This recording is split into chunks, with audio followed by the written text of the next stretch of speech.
റോയ്ച്ച ഇന്നലെ പാർലമെന്റിൽ കെ.സി. വേണുഗോപാൽ നടത്തിയൊരു പ്രസംഗമുണ്ട്. കാരണം വനിതാ സംവരണ ബിൽ കൊണ്ടുവന്ന് ഇന്ത്യയിലെ വനിതകളെ മൊത്തം വലിയൊരു തലത്തിലേക്ക് ഉയർത്താൻ വേണ്ടി ശ്രമിക്കുന്ന ഒരു രാഷ്ട്രീയ പാർട്ടിയാണ് BJP എന്ന് വരുത്താനാണ് ലോക്സഭയിൽ അവർ ശ്രമിച്ചത്. അതിനെ കൃത്യമായി കണ്ണിക്കുന്ന മറുപടിയാണ് കെ.സി. വേണുഗോപാൽ ഇന്നലെ കൊടുത്തത്. രാജ്യത്തെ ആദ്യ വനിതാ പ്രധാനമന്ത്രി, വനിതാ പ്രസിഡന്റ്, അതുപോലെ വനിതാ സ്പീക്കർ, ഇതെല്ലാം സംഭാവന ചെയ്തത് കോൺഗ്രസ് ആണ്. ഇതിന് മറുപടി എന്ത് പറയും BJP? സമീപകാലത്ത് പാർലമെന്റിൽ, അതായത് ലോക്സഭയിൽ കേട്ട വളരെ മികച്ച പ്രസംഗങ്ങളിലൊന്നാണ് കെ.സി. വേണുഗോപാലിൻ്റെത്. സാധാരണഗതിയിൽ രാഷ്ട്രീയം പറഞ്ഞല്ല പോയത്. രാഷ്ട്രീയം പറഞ്ഞതിനോടൊപ്പം തന്നെ ഫാക്ട് പറയുകയും അതുപോലെ തന്നെ BJPയുടെ ഈ കുൽസിത നീക്കങ്ങൾ എങ്ങനെയാണ് ഈ വനിതാ ബില്ല് എന്ന് പറയുന്ന സങ്കല്പം തന്നെ അട്ടിമറിച്ചതാണെന്ന് സ്ഥാപിക്കാനും, BJP അട്ടിമറിക്കാൻ ശ്രമിച്ചതാണെന്ന് സ്ഥാപിക്കാനും വേണുഗോപാലിന് കഴിഞ്ഞിട്ടുണ്ട്. അതേപോലെ തന്നെ പാർലമെന്റിന്റെ മുൻനിരയിൽ കോൺഗ്രസിന്റെ ഏറ്റവും മുതിർന്ന നേതാക്കന്മാരിൽ ഒരാളായിട്ടാണ് കെ.സി. വേണുഗോപാലിനെ കാണുന്നതും. അദ്ദേഹം പറയുന്ന വാക്കുകൾ ആ തരത്തിലാണ്. അതിനെ മറ്റംഗങ്ങളൊക്കെ തന്നെയാണെങ്കിലും കാണുകയും പരിഗണിക്കുകയും ഒക്കെ ചെയ്യുന്നത്. അപ്പോൾ കേരളത്തിൽ നിന്ന് സാധാരണ പോയിട്ടുള്ള നമ്മുടെ MP-മാരിൽ ഏറ്റവും ആർട്ടിക്കുലേറ്റ് ആയിട്ട് സംസാരിക്കുന്ന ഒന്നോ രണ്ടോ MP-മാരിൽ ഏറ്റവും മുന്നിൽ നിൽക്കുന്ന ആളാണ് കെ.സി. വേണുഗോപാൽ. ഈ വിഷയത്തിൽ ഏറ്റവും ആധികാരികമായി ഇന്നലെ നടന്ന പ്രസംഗങ്ങളിൽ കോൺഗ്രസിൻ്റെ ഭാഗത്തു നിന്ന് വന്ന പ്രസംഗങ്ങൾ ഏറ്റവും ആധികാരികമായി സംസാരിച്ചത് ഏതാണ്ട് 15 മിനിറ്റോളമാണ് വേണുഗോപാൽ ഇന്നലെ സംസാരിച്ചത്. അപ്പോൾ അതിനകത്ത് ഏറ്റവും വലിയ പ്രത്യേകത BJPക്ക് തുറക്കാൻ പറ്റാതായിപ്പോയ സാഹചര്യമാണ്. അതായത് നിങ്ങൾ ഈ വനിതാ ബില്ലിനെ കുറിച്ച് വലിയ ആവേശം കൊള്ളുന്നു.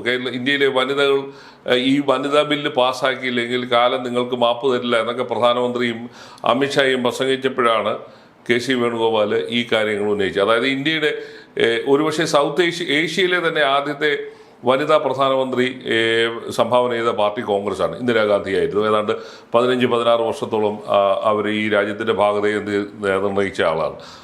അതിനുശേഷം വന്ന ഇന്ത്യയുടെ ആദ്യത്തെ രാഷ്ട്രപതി ആയിട്ട് വന്ന പ്രതിഭ പാട്ടീൽ, അതും കോൺഗ്രസിൻ്റെ സംഭാവനയായിരുന്നു.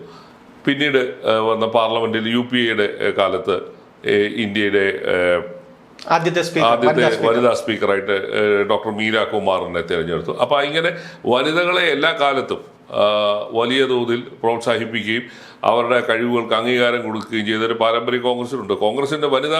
കോൺഗ്രസിൻ്റെ പ്രസിഡന്റുമാർ വരെ വനിതകളായിട്ടുണ്ട്. ഇന്ദിരാഗാന്ധിയും അങ്ങനെ മറ്റ് പലരും, സരോജിനി നായിഡു ഒക്കെ തന്നെ കോൺഗ്രസിൻ്റെ പ്രസിഡന്റുമാരായിട്ടുള്ള വനിതകളാണ്. അപ്പോൾ കോൺഗ്രസ് എല്ലാ കാലത്തും വനിതകളുടെ, സ്ത്രീകളുടെ പ്രാതിനിധ്യം ഉറപ്പിക്കുകയും അവർക്ക് അർഹമായ പ്രാതിനിധ്യങ്ങൾ കൊടുക്കുകയൊക്കെ ചെയ്തിട്ടുള്ള ഇന്ത്യയിലെ ആദ്യത്തെ വനിതാ മുഖ്യമന്ത്രി കോൺഗ്രസിൻ്റെതായിരുന്നു. സുജേത കൃപലാനി ആയിരുന്നു. അങ്ങനെ എല്ലാ രംഗത്തും ഈ വനിതകളെ പ്രോത്സാഹിപ്പിക്കുകയും അവർക്ക് അർഹമായ പ്രാധാന്യം കൊടുക്കുകയും ചെയ്ത ഒരു പാരമ്പര്യം കോൺഗ്രസിനുണ്ട്. അതാണ് വേണു ഇന്നലെ തൻ്റെ പ്രസംഗത്തിൽ എടുത്തെടുത്ത് പറഞ്ഞത്. അപ്പം ഈ ബില്ല് നടപ്പാക്കാൻ 2024 തന്നെ നടപ്പാക്കാനുള്ള സാഹചര്യം ഉണ്ടായിരുന്നു. അത് നടപ്പാക്കാതെ ഇതിനെ ഒരു രാഷ്ട്രീയ മുതലെടുപ്പിന് വേണ്ടി നിങ്ങൾ ഉപയോഗിക്കുന്നു എന്നാണ് അദ്ദേഹത്തിൻ്റെ പ്രസംഗത്തിൻ്റെ പ്രധാന കാതലെന്ന് പറയുന്നത്. അദ്ദേഹം എടുത്തു പറഞ്ഞൊരു കാര്യമുണ്ട്. ഈ ബില്ല് പാസ്സാക്കി ഈ 29 തെരഞ്ഞെടുപ്പിൽ നടപ്പാക്കാവുന്ന സാഹചര്യം ഉണ്ടായിരുന്നു. അതിനെ അട്ടിമറിച്ചത് ഈ ഡീലിമിറ്റേഷൻ്റെ മറച്ചുകൊണ്ടതിൻ്റെ മറവിൽ ഇതിനെ ഈ ബില്ല് പാസ്സാക്കുക എന്നുള്ള കള്ളത്തരമാണ് ഇന്നലെ കോൺഗ്രസും മറ്റു പ്രതിപക്ഷ പാർട്ടികളും ചേർന്ന് പൊളിച്ചടിക്കിയത്. ഇന്നലെ കെ.സി. വേണുഗോപാലിന്റെ ഒരു പ്രസംഗത്തിൽ ഒരു കാര്യം കൂടെ ഓർമ്മിപ്പിച്ചിരുന്നു. കാരണം അമേരിക്കയ്ക്ക് കീഴടങ്ങുന്ന പ്രധാനമന്ത്രി അല്ലായിരുന്നു ഇന്ദിരാഗാന്ധി എന്ന്. കാരണം നമ്മളിപ്പോൾ നോക്കുകയാണെങ്കിൽ പ്രതികാര ചുങ്കം അടക്കം ചുമത്തി ഇന്ത്യയെ വേട്ടയാടുമ്പോഴും മൈ ഫ്രണ്ട് എന്ന് പറയുന്ന ട്രംപിനൊപ്പം നിൽക്കുന്ന മോദിയാണ് പ്രധാനമന്ത്രി ആയിരിക്കുന്നത്. പക്ഷെ അന്ന് ഇന്ദിരാഗാന്ധി അമേരിക്കൻ പ്രസിഡന്റിനെ വിറപ്പിച്ച കാര്യം കൂടി വേണമെന്ന് ഓർമ്മിപ്പിച്ചിട്ടുണ്ടായിരുന്നു. അത് തന്നെ 70-കളിലാണ് ആ സംഭവം ഉണ്ടായത്. അതായത് അന്ന് റിച്ചാർഡ് നിക്സൺ ആയിരുന്നു അമേരിക്കൻ പ്രസിഡന്റ്. ആ അമേരിക്കൻ പ്രസിഡന്റ് ഇതിൻ്റെ ഭീഷണിക്കോ അല്ലെങ്കിൽ അവിടെ പോയി അവിടെ നടത്തിയ പ്രസിഡന്റിനോട് ഒപ്പം ചേർന്ന് ഇന്ദിരാഗാന്ധി നടത്തിയ പത്രസമ്മേളനത്തിൽ ഇന്ത്യ ഒരു സ്വതന്ത്ര രാജ്യമാണെന്നോ ആരുടെയും മുന്നിൽ മുട്ടുമടക്കില്ലെന്നോ അമേരിക്കൻ പ്രസിഡന്റിനെ അമേരിക്കൻ മാധ്യമങ്ങളെ മുൻനിർത്തി പറയാനുള്ള ധൈര്യം കാണിച്ച ആളാണ് ശ്രീമതി ഇന്ദിരാഗാന്ധി. അത് തന്നെയായിരുന്നു ബംഗ്ലാദേശ് യുദ്ധം നടക്കുന്ന സമയത്ത് അമേരിക്കയുടെ ഒരു തരത്തിലുള്ള ഭീഷണിക്കും വഴങ്ങാതെ ധൈര്യപൂർവ്വം നിന്ന പ്രധാനമന്ത്രിയായിരുന്നു നമ്മുടേത്. അന്ന് അതിനുശേഷം ഈ യുദ്ധം കഴിഞ്ഞതിന് ശേഷം നടന്ന പാർലമെന്റ് സമ്മേളനത്തിൽ വെച്ചാണ് AB വാജ്പേയി BJPയുടെ നേതാവായിരുന്ന മുൻ പ്രധാനമന്ത്രിയായിരുന്ന വാജ്പേയി ഇന്ദിരാഗാന്ധിയെ ദുർഗ എന്ന് വിളിച്ചത്.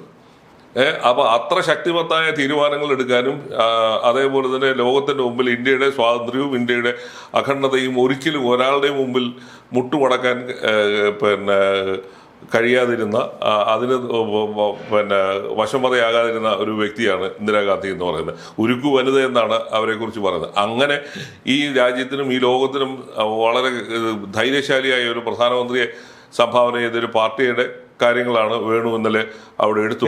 അമേരിക്കൻ യുദ്ധക്കപ്പൽ ഇന്ത്യൻ അതിർത്തി കടന്ന ഒരു സംഭവം കൂടി ഉണ്ടായിരുന്നു അന്നത്തെ ഈ പിന്നെ ഈ ബംഗ്ലാദേശ് യുദ്ധകാലത്താണ് അമേരിക്കയുടെ 7ാം കപ്പൽപ്പട എന്ന് പറയുന്നത് ഇന്ത്യയിലേക്ക് വരുമെന്ന് പറഞ്ഞപ്പോൾ തന്നെ ഇന്ദിരാഗാന്ധി പറഞ്ഞു എന്നാ വന്നാൽ തിരിച്ചു പോകില്ല. അങ്ങനെ ധൈര്യപൂർവ്വം റിച്ചാർഡ് നിക്സണോട് പറയാനും അന്നത്തെ സ്റ്റേറ്റ് സെക്രട്ടറി ആയിരുന്ന ഹെൻറി കിസിഞ്ചറിന്റെ അടുത്ത് പറയാനും ധൈര്യം ഉണ്ടായിരുന്ന പിന്നെ പ്രധാനമന്ത്രിയായിരുന്നു നമ്മുടേത്. അപ്പം ഈ വനിതാ ബില്ല് വലിയ മഹത്തായ കാര്യമാണെന്ന് പറഞ്ഞ് അവതരിപ്പിക്കുമ്പോൾ ഈ വക ചരിത്രങ്ങൾ BJP-കാർ അറിയേണ്ടതാണ്. കാരണം ഇന്ദിരാഗാന്ധി ആരായിരുന്നു, അല്ലെങ്കിൽ അവർ നടപ്പാക്കിയ മാറ്റങ്ങൾ എന്തായിരുന്നു, ഇന്ത്യയിലേക്ക് കൊണ്ടുവന്ന മാറ്റങ്ങൾ എന്തായിരുന്നു എന്നൊക്കെയുള്ളത് മനസ്സിലാക്കണം. അപ്പം വനിത എന്ന് പറഞ്ഞ് ഇവിടെ കിടന്ന ആവേശം കൊണ്ടിട്ടോ കാര്യമില്ല. അത് ആ തരത്തിലാണ്. നിങ്ങൾക്ക് ഇക്കാര്യത്തിൽ ആത്മാർത്ഥയില്ല എന്ന് സ്ഥാപിക്കാനാണ് വേണു തൻ്റെ പ്രസംഗത്തിലൂടെ പൂർണ്ണമായി ശ്രമിച്ചത് തന്നെ. അത് പറയുന്ന കാര്യത്തിൽ അദ്ദേഹം വിജയിക്കുകയും ചെയ്തു. കാരണം ഈ 3 ഉദാഹരണങ്ങൾ പറഞ്ഞപ്പോൾ തന്നെ BJP-കാർക്ക് ഉത്തരവില്ലാതായി. അങ്ങനെയുള്ള ഒരു BJP-യുടെ ഒരു വനിതാ പ്രധാനമന്ത്രിയെ കുറിച്ച് ആലോചിക്കാൻ കഴിയില്ല എന്നുള്ള കാര്യം തന്നെ നമുക്കെല്ലാവർക്കും അറിയാം. അപ്പോൾ അത് പറച്ചിൽ മാത്രമേ ഉള്ളൂ. അപ്പോൾ പിന്നെ ചോദിച്ചിട്ടുണ്ട്, ഇന്നലെ തന്നെ അവിടെ നടന്ന മറ്റൊരു കോൺഗ്രസ് നേതാവ് ചോദിച്ചൊരു ചോദ്യം ഉണ്ടായിരുന്നു. നിങ്ങളുടെ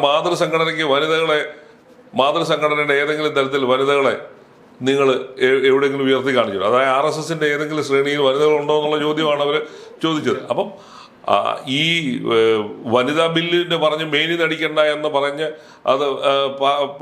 അതിൻ്റെ പേര് ഊറ്റം കൊള്ളണ്ട എന്നുള്ളത് കൃത്യമായി സ്ഥാപിച്ചെടുക്കാൻ കോൺഗ്രസിൻ്റെ അംഗങ്ങൾ കഴിഞ്ഞു. പ്രത്യേകിച്ച് വേണുഗോപാലിൻ്റെ ആ പ്രസംഗം തന്നെ വളരെ മനോഹരമായ രീതിയിലാണ് അദ്ദേഹം അത് അവതരിപ്പിക്കുകയും അത് പറയുകയും ഒക്കെ ചെയ്തത്. അപ്പോൾ ഇന്നത്തെ ദിവസത്തെ ചർച്ചയിൽ ഇന്ന് വൈകുന്നേരത്തെ വോട്ടെടുപ്പും ഈ വനിതാ ബില്ലിൻ്റെ ഭാവി എങ്ങനെയായിരിക്കും? ഇന്നത്തെ എന്തായാലും നിലവിലുള്ള പാർലമെന്ററി നിയമം അനുസരിച്ച് ഈ ഭരണഘടനാ ബില്ല് പാസ്സാക്കണമെങ്കിൽ സഭയിൽ ഹാജരായിരിക്കുന്നവരുടെ 2/3 ഉണ്ടെങ്കിൽ മാത്രമേ അത് പാസ്സാക്കിയെടുക്കാൻ കഴിയുള്ളൂ. അപ്പോൾ BJP-യെ സംബന്ധിച്ചിടത്തോളം ആ 2/3 എന്ന് പറയുന്നത് ഇപ്പോൾ 543 പേര് പങ്കെടുത്താൽ തന്നെ 360 പേര് വേണം 2/3 ഭൂരിപക്ഷത്തിന്. അത് അസംഭവ്യമായ കാര്യമാണ്. BJPക്കും BJP-യുടെ മുന്നണിക്ക് 293 പേരുടെ ഭൂരിപക്ഷം മാത്രമേ ഉള്ളൂ. അപ്പോൾ അങ്ങനെ അഥവാ ഇനി 293 പേര് പങ്കെടുത്താൽ പോലും 2/3 ഭൂരിപക്ഷം കിട്ടാനുള്ള സാഹചര്യം. കാരണം ഇപ്പുറത്ത് 234 പേര് പ്രതിപക്ഷത്തുണ്ട് തന്നെ. അപ്പോൾ അതുകൊണ്ട് തന്നെ അതിനുള്ള സാധ്യത ഇല്ല. പിന്നെ അവരെന്തൊക്കെയോ ചില വിട്ടുവീഴ്ചകൾ ചെയ്യാമെന്ന് ഭരണകക്ഷി പറയുന്നുണ്ട്. പക്ഷെ അതിലൊന്നും കോൺഗ്രസ് വീഴാൻ തയ്യാറായിട്ടില്ല. പിന്നെ ഇന്നലെ KC വേണുഗോപാലിൻ്റെ പ്രസംഗത്തിൽ ഏറ്റവും പ്രധാനപ്പെട്ട ഒരു കാര്യം ഉണ്ടായിരുന്നത്, അദ്ദേഹം ചോദിച്ചൊരു ചോദ്യമുണ്ട്. ഈ 5 പ്രധാനപ്പെട്ട സംസ്ഥാനങ്ങളിൽ തിരഞ്ഞെടുപ്പ് നടക്കുന്നു.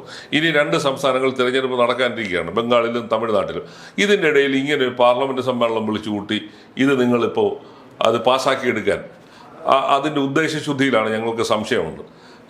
അതായിരുന്നു ഇന്നലത്തെ ചർച്ചയിൽ അദ്ദേഹം ഉയർത്തിയ ഏറ്റവും പ്രധാനപ്പെട്ട ഒരു കാര്യം. കാരണം തമിഴ്നാട് പോലൊരു സംസ്ഥാനത്ത് ബംഗാളിൽ തിരഞ്ഞെടുപ്പ് നടക്കുന്നു.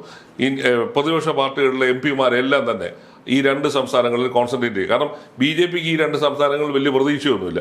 അപ്പോൾ അതുകൊണ്ട് തന്നെ അവർക്ക് ഈ പ്രതിപക്ഷ MP-മാരെയും പ്രതിപക്ഷ നേതാക്കളെയും തന്നെ വെട്ടിലാക്കുക എന്നുള്ള ഉദ്ദേശത്തിലായിരുന്നു ഈ തിരക്കിട്ട ഈ പാർലമെന്റ് സമ്മേളനം വിളിച്ചു കൂട്ടിയത് തന്നെ. അപ്പോൾ ആ ചോദ്യങ്ങൾക്കൊന്നും BJPക്ക് കൃത്യമായ മറുപടി ഇല്ലായിരുന്നു. ഇന്നലെ അതേപോലെ തന്നെ ഈ വേണുഗോപാലിൻ്റെ പ്രസംഗത്തിന് തൊട്ട് പിന്നാലെ വന്നത് രാജയുടെ പ്രസംഗമാണ്. രാജ പറഞ്ഞു, നിങ്ങൾ വലിയ ദേശീയതയെക്കുറിച്ച് പറയുന്നു, ഞങ്ങളുടെ നാട്ടിൽ ദേശീയതയ്ക്ക് വേണ്ടി ജീവൻ കൊടുത്ത നിരവധി DMK-യുടെയും അതുപോലെ തന്നെ ദ്രാവിഡ നേതാക്കന്മാരും ഉണ്ട്. അപ്പം നിങ്ങൾക്കൊന്നും അങ്ങനെ ഒരു പാരമ്പര്യമില്ല എന്ന് അദ്ദേഹത്തിൻ്റെ പ്രസംഗത്തിൽ എടുത്തു പറയുകയൊക്കെ ഉണ്ട്. അപ്പോൾ BJP-യെ മൊത്തത്തിൽ തന്നെ ഇന്നലെ വലിച്ചു കീറാൻ കോൺഗ്രസിൻ്റെയും നേതൃത്വത്തിലുള്ള മുന്നണിക്ക് കഴിഞ്ഞു എന്നുള്ളത്. അതിന് തുടക്കം കുറിച്ച് വെച്ചത് അതിന് കാര്യമായ രീതിയിൽ പ്രസൻറ്റ് ചെയ്യാൻ വേണുഗോപാലിന് കഴിഞ്ഞു എന്നുള്ളതാണ് അതിനകത്തെ ഒരു പ്രത്യേകത.